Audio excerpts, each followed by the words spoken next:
પ્રભુ ઈસુ ખ્રિસ્તમાં સર્વને સવારની સલામ. યોહાનની લખેલી સુવાર્તા તેનો 10મો અધ્યાય વચન 10માં આ પ્રમાણે વાંચીએ છીએ, ચોરી કરવા, મારી નાખવા તથા નાશ કરવા સિવાય બીજી કોઈ મતલબથી ચોર આવતો નથી. તેઓને જીવન મળે અને તે પુષ્કળ મળે માટે હું આવ્યો છું.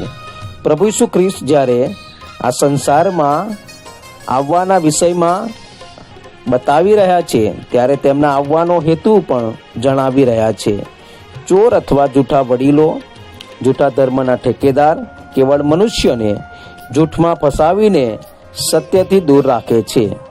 સત્યથી દૂર રાખવાનો અર્થ તે ઘેટાઓનો ઘાત અથવા તેમનો નાશ નરકમાં થશે.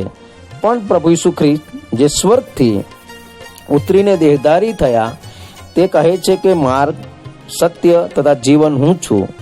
તારણનો માર્ગ અથવા પાપની માફી પામવાનો માર્ગ, સત્ય અથવા પાપનો પ્રભાવ અને દંડને પ્રગટ કરતા દેવની દયા, પ્રેમ, કૃપા ને તે પ્રગટ કરે છે.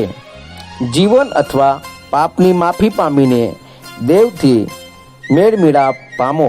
પ્રભુ ઈસુ ખ્રિસ્ત જેમણે પાપીઓના તારણના માટે પોતાનું ક્રૂસ પર બલિદાન કરી દીધું અને મુએલામાંથી ત્રીજા દિવસે સજીવન થયા, અને તે કહે છે કે હું એટલા માટે આવ્યો છું કે તેમને જીવન મળે. જો પ્રભુ ઈસુ ખ્રિસ્ત પર વિશ્વાસ કરે છે તેને પાપની માફી મળે છે, તારણ મળે છે, જીવન મળે છે. એટલું જ નહીં, તે પુષ્કળતાનું જીવન અથવા તે સત્ય દ્વારા તેને જીવન મળે છે. તે સત્યને બીજાઓ સુધી પહોંચાડવાની જવાબદારી પોતે પોતાના પર લેશે.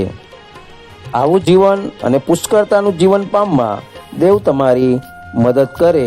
આભાર.